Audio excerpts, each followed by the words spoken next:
IPO का craze ऐसा बढ़ रहा है कि डे बाय डे अगर हम देखें न्यूज चैनल, इंस्टाग्राम, फेसबुक, जहां पर भी देखें किस आईपीओ ने 100% का लिस्टिंग गेन दिया, 200% का लिस्टिंग गेन दिया।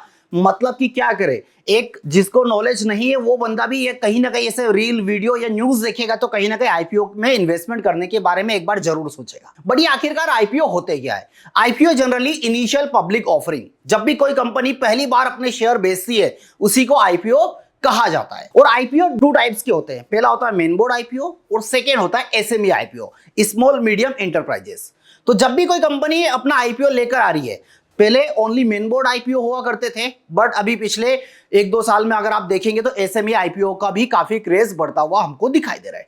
तो इन आईपीओ में क्या इन्वेस्टमेंट, कौन सा आईपीओ हमारे लिए बेस्ट होगा, मेन बोर्ड बेस्ट है या एसएमई हमारे लिए बेस्ट होगा, किसमें पैसा लगाना चाहिए, किस आईपीओ में कितना रिस्क है, वो सारी बातें इस वीडियो में हम डिटेल में करने वाले हैं।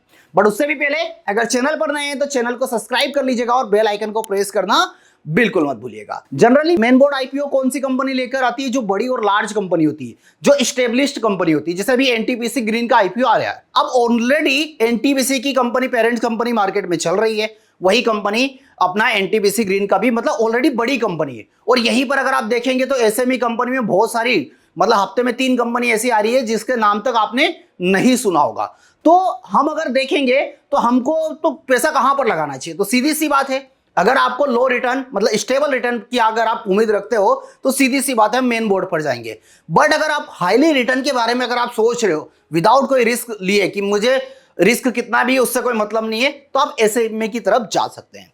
चलिए, वो क्या क्या पॉइंट है, किन किन बातों का हमको ध्यान रखना पड़ता है, वो सारी बातें हम यहां पर करने वाले। क्या क्या पॉइंट है वो मैं आपको कवर करके दिखाता हूं। चलिए, तो पहले हम बात कर लेते हैं मेन बोर्ड आईपीओ की। मेन बोर्ड आईपीओ क्या होते हैं और इसमें इन्वेस्टमेंट करना कितना सेफ होता है? जनरली क्या होता है कि मेन बोर्ड आईपीओ हम किस लिए देखते हैं? ये एक स्टेबिलिटी के लिए जाने जाते हैं। मतलब कि बड़ी कंपनी होती है, स्टेब्लिश्ड कंपनी होती है, और यहां पर जो हमारा रिस्क फैक्टर होता है वो मिनिमम रिस्क फैक्टर होता है। ऐसा नहीं कि मेन बोर्ड आईपीओ में अगर आप पैसा लगा रहे हो तो आपको रिस्क नहीं है, रिस्क होगा, बट एसएमई के कंपैरिजन में आपको बहुत कम रिस्क देखने को मिलता है। चलिए, सेकंड नंबर पर क्या है? Transparency and regulation.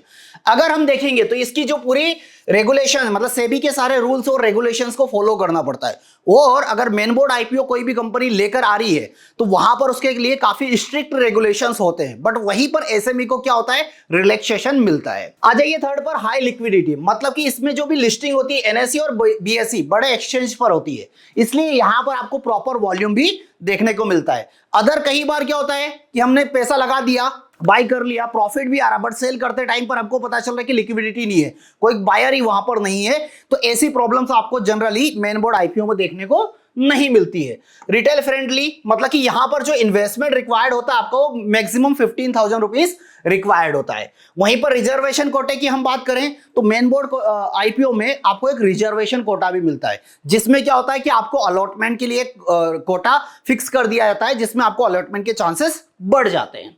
चलिए, वेल नो ब्रांड, मतलब कि बड़ी जानी मानी कंपनी होती है जिसपे इन्वेस्टर ट्रस्ट कर सकते हैं। उनके नाम ऑलरेडी आपने कहीं ना कहीं सुने होंगे।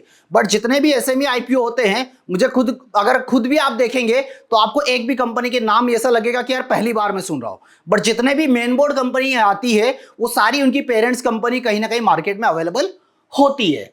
यहीं पर अगर देखिए, डिविडेंड के बेसिस पर कैपिटल अप्रिसिएशन का भी यहां पर मौका मिलता है। मतलब इन कंपनी में डिविडेंड भी दिया जाता है, क्योंकि बड़ी कंपनी है, स्टेबल कंपनी है, तो यहां पर आपको डिविडेंड के थ्रू भी पैसा कमाने का मौका जरूर मिलता है। बट ये कब मिलेगा? जब उस कंपनी के शेयर्स आप लॉन्ग टाइम तक होल्ड करके रखते हैं। साथ ही साथ मिनिमम कैपिटल का रिक्वायरमेंट, ये जो आईपीओ होते हैं मेन बोर्ड, उनको मिनिमम 10 करोड़ रेस करना होता है। मतलब कि ये आईपीओ जो होता है उसके लिए 10 करोड़ रुपीस मिनिमम रेस करना होता है, तभी वो मेन बोर्ड के क्राइटेरिया में आते हैं। चलिए, बात करते हैं एसएमई आईपीओ की। एसएमई आईपीओ में क्या होता है? देखिए, high growth potential. SME IPO छोटी कंपनी होती है, जस्ट स्टार्टअप वाली कंपनी होती है। तो ये जो कंपनी होती है इनमें रिटर्न के काफी ज्यादा चांसेस होते हैं, बट रिस्क उतना ही ज्यादा हो गया, क्योंकि बिजनेस चला तो अच्छा है, नहीं चला तो उस कंडीशन पर क्या होगा? आपका पैसा डूबने के भी पूरे चांसेस आपको रहते हैं। ठीक है। कंप्लायंस की अगर मैं बात करूं तो मेन बोर्ड के कंपैरिजन में यहां पर एसएमई आईपीओ को रिलैक्सेशन मिलता है, मतलब कि इतने स्ट्रिक्ट कंप्लायंस नहीं होते हैं। थर्ड नंबर पर क्या होता है कि अर्ली मूवर एडवांटेज, मतलब कि इनिशियली स्टेज में इन्वेस्ट करने का मौका। कंपनी अपना स्टार्टअप लेके आई है और वहां उसी स्टार्टअप में आप पैसा लगा रही है। सोचिए कि वो इस स्टार्टअप में अगर आपने पैसा लगाया, जैसे सपोज फॉर एग्जांपल ओला है, ओला आई इनिशियली लेवल पर, एक टाइम के बाद एक अच्छा सक्सेसफुल बिजनेस किया उन्होंने, तो उसके बेनिफिट किसको मिलेगा? हमको मिलेगा। सीधी सी बात है। कैसे मिलेगा?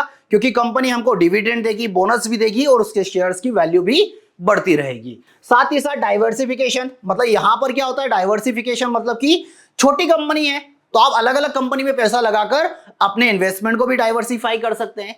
मिनिमम इन्वेस्टमेंट कितना रेस करना होता है? तो मिनिमम जो इन्वेस्टमेंट रेस करने का क्राइटेरिया होता है वो 1 करोड़ रुपीस मिनिमम इनको रेस करना होता है।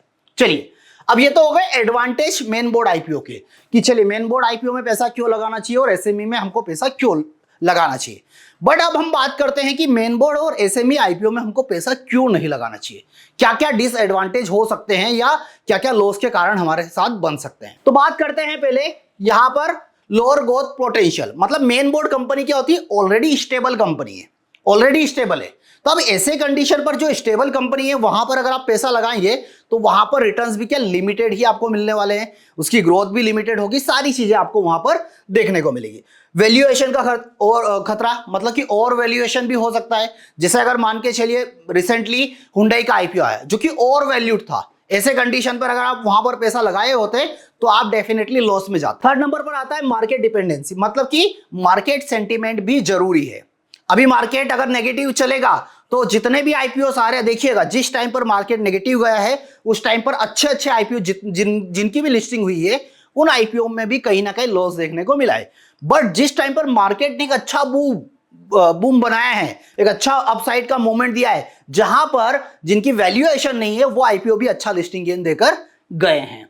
अलॉटमेंट इश्यू, मतलब कि डिमांड इतनी होती है मेन बोर्ड आईपीओ में कि वहां पर अलॉटमेंट का बहुत बड़ा इश्यू आता है। आप अप्लाई करते रहिए, अप्लाई करते रहिए, अप्लाई करते रहिए और आपको कभी अलॉटमेंट नहीं मिलता है। तारीख पे तारीख, तारीख पे तारीख, वही वाला कहानी। इसके बाद ग्लोबल और डोमेस्टिक रिस्क, मतलब मेन बोर्ड जो आईपीओ जो क्या होती है, जो कंपनी बड़े बड़े लेवल पर काम करती है, तो इनका जो बिजनेस ऐसा नहीं कि ओनली इंटरनेशनल लेवल पर होता है। ये जो कंपनी होती है मेन, इनका बिजनेस इंटरनेशनल लेवल पर भी चलता है। जैसे मेटल हो गया, ठीक है, आईटी हो गया, तो ऐसी बहुत सारे ऐसे सेक्टर है जो कि इंटरनेशनल लेवल पर वो बिजनेस कर रही है, तो उसका इंटरनेशनल सेंटीमेंट का भी इंपैक्ट इन आईपीओ पर पड़ता है। ठीक है, अब बात करते हैं एसएमई आईपीओ कि एसएमई आईपीओ के डिसएडवांटेज।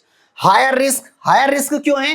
क्योंकि छोटा है, एसएमई बिजनेस छोटा और कम स्टेब्लिश्ड है, अभी स्टार्टअप है तो फेलियर के भी ज्यादा चांसेस है। और हम तो ऐसी जगह पैसा लगा रहे हैं ना कि जहां पर अगर बूम किया तो रिटर्न के भी काफी हाईली चांसेस है, बट अगर फेल हुआ तो पूरे डूबने के भी पूरे चांसेस हमको दिखाई देते हैं। लोअर लिक्विडिटी, मतलब कि ये आईपीओ में क्या होता है, इतनी ट्रेडिंग देखने को नहीं मिलती है। अगर आपने बाई कर लिया, प्रॉफिट भी हो गया, बट अगर वहां पर जब आप सेल करने जाएंगे और बायर अगर नहीं मिलेगा तो उस कंडीशन पर क्या होगा? उस कंडीशन पर आपको लॉस बुक करना पड़ेगा या फिर आपको उस पैसे को होल्ड करके रखना पड़ेगा। थर्ड नंबर पर आता है हाई मिनिमम इन्वेस्टमेंट। यहां पर जो इन्वेस्टमेंट रिक्वायर्ड होता है वो 1 से 2 लाख रुपए मिनिमम होता है, मतलब 1.5 लाख या 2 लाख रुपए आपको एक लॉट में अप्लाई करने के लिए चाहिए ही चाहिए। इससे कम अगर है तो आप एसएमई आईपीओ में अप्लाई नहीं कर सकते।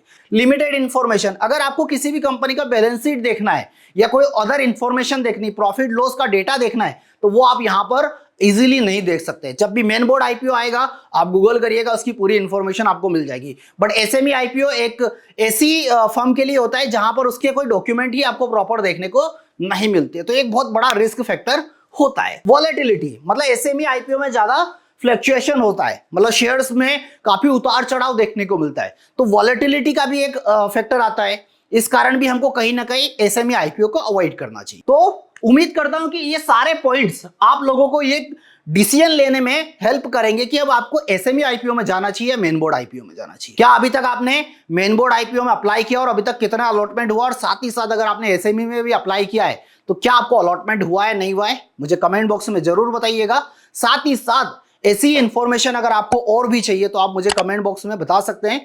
फिलहाल आज के लिए मेरी तरफ से इतना ही, फिर मिलेंगे हम नेक्स्ट वीडियो में नेक्स्ट कंटेंट के साथ। Thank you so much.